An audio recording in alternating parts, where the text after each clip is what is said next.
Hi guys, welcome to the video. This is a new series I'm starting. This one's called 20 Years of the Lagaan album.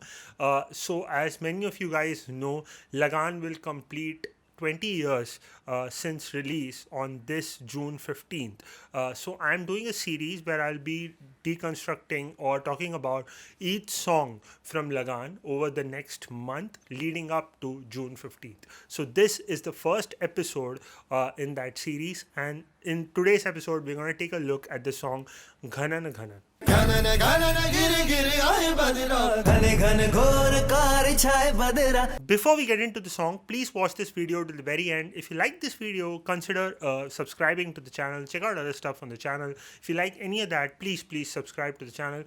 Please leave a like on this video. If you want to tell me anything, put that in the comment section down below, or you could simply DM me on Instagram.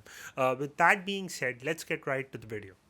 Before getting into the technicalities of the song, let's talk about the song placement and the concept of the song. So, as many of you have seen the film, you guys know that this is the first song in the film, and here the song is about they want rain in their village, which they don't have.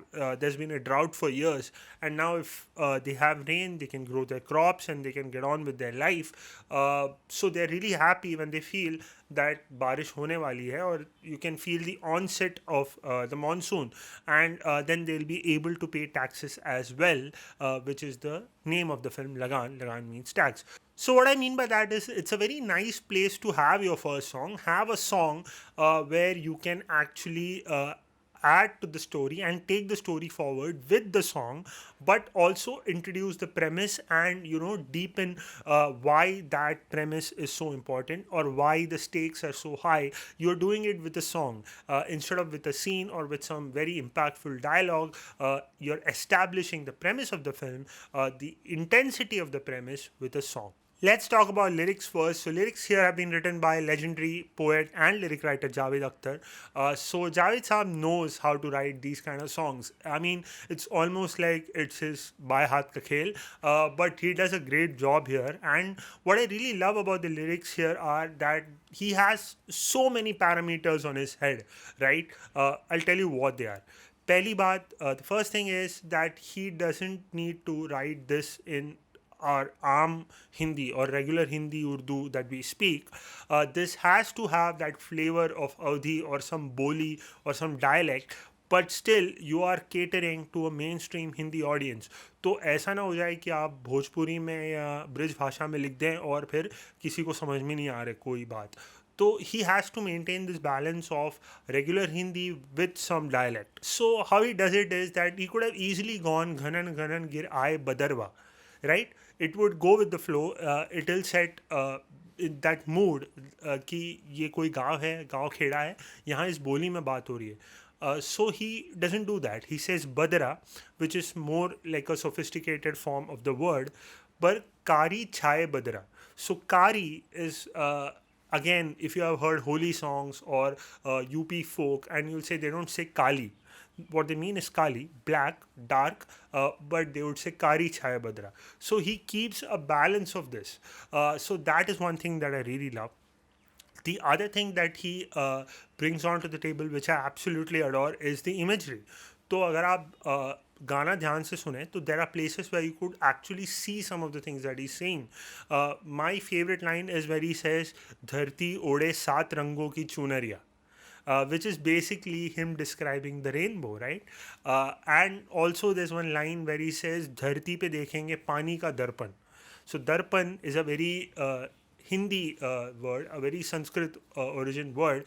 Usually हम आईना कह देते उसको, पर यहाँ उसको use किया है पानी का दर्पण. So it brings that imagery in your head कि you can see your reflection in the water on the ground. So this is absolute beautiful imagery, and over and above that, he definitely has written this to a tune, so he knows how to punch certain rhythms that have to be brought out.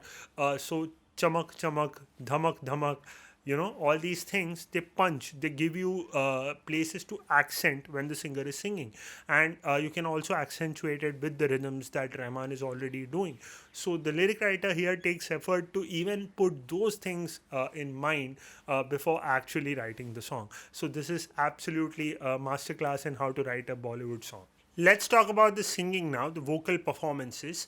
Even if you leave out the chorus and the chorus singers, I'm sorry, I don't know who exactly did the backing vocals, but even if you leave them out, I definitely know there are some kids, there are some women, there's some guys who did background vocals. But even if you leave them out, there are six singers, six primary singers in this song, because you're representing the entire village. There are a lot of characters, so six singers sounds adequate and necessary here.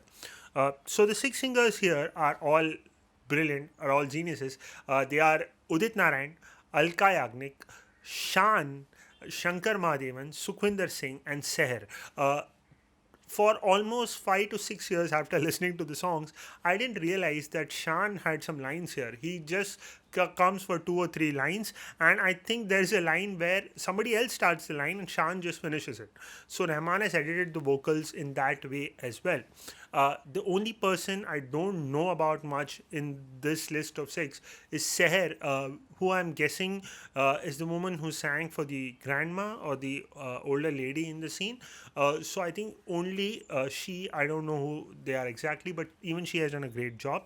The rest of them actually, Rahman has made them play to their strengths. So obviously, in the 90s and early 2000s, Udit Narayan, Alka Yagnik were the staple for lead voices. So obviously, they give vocals for Aamir Khan and Gracie Singh, and they do a great job. They get most of the best lines.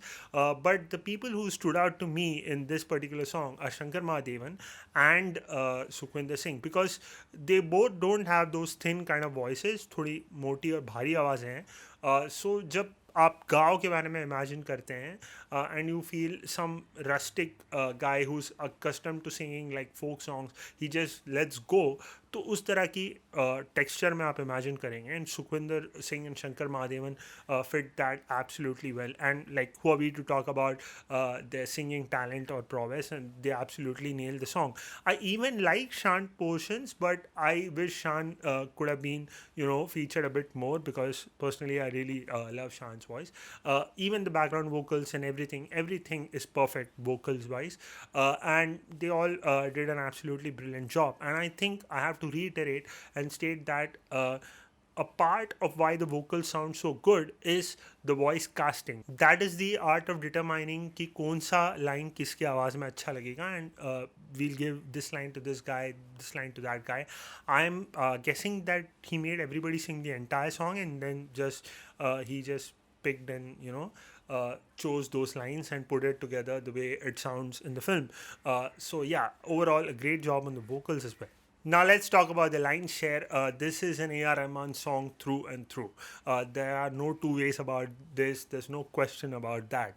So let's talk about the composition structure first, and then let's get into arrangement and production. So structure-wise, it gives you an illusion of being an Antara Mukhra kind of a song. But no, this is Rahman's own structure, because the way it starts, the song starts with this choral line going Ghanan Ghanan, and then you have the verse, and then how it lands into the hook, Kale Megha and Ghanan Ghanan again, and then it goes into an Antara kind of a format. But till now, he's already established the hook, already established the most catchiest part of the song, already given you some idea of the arrangement, instrumentation. So all that has already happened. And then he takes a break, a small interlude, and then goes to the Antara, then again break and Antara. So it still is in that typical Indian Antara Mukhra kind of a zone, but he has messed with the structure within that, so that he can bring out something unique. Also, one very important thing to note here is that generally, when people finish an Antara, they want a bridge line or some line to bring them back to the Mukhra. So they do that with some chords, or maybe they just do a drum fill or anything, to get you back to the Mukhra and back to the hook. But notice what he does in this song. In both the Antaras, he leaves you on a crescendo. So for people who don't know, crescendo is just like finishing the phrase on a very high volume and on a high pitch, and just leaving you there.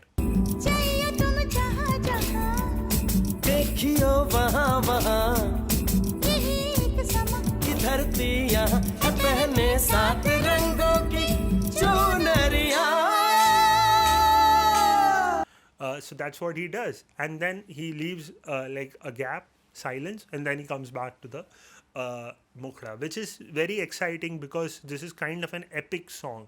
This is a big, on a large scale, right? It's pretty big, it's huge. Now let's talk about the arrangement and production of the song.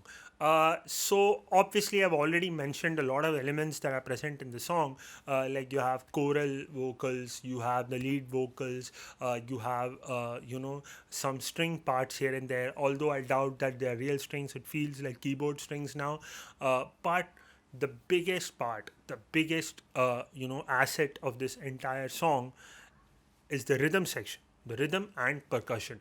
So I don't know when was the last time you guys heard a percussion solo.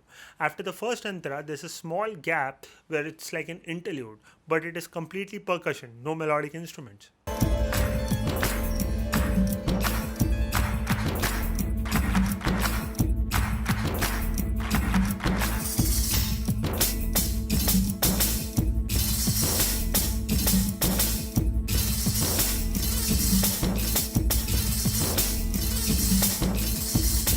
In the second interlude, of course, he goes with strings because the mood kind of goes into a bit more serene kind of a space. So he plays some strings over there. But overall, if you look at the entire song, it's very percussion heavy. He distinguishes between sections using percussion. One of the reasons this song sounds so grand and huge is the use of the taiko drum. At least that's what I think it is. I am just going off by ear. So it is that big drum that comes in right when you get to the first mukhra or the first hook.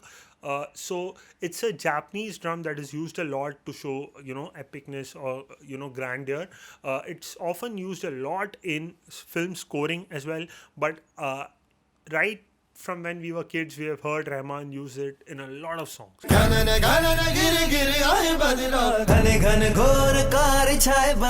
Then of course there are side percussion like tambourine, which is what the interlude is made of. Then you have snaps and claps in a lot of places.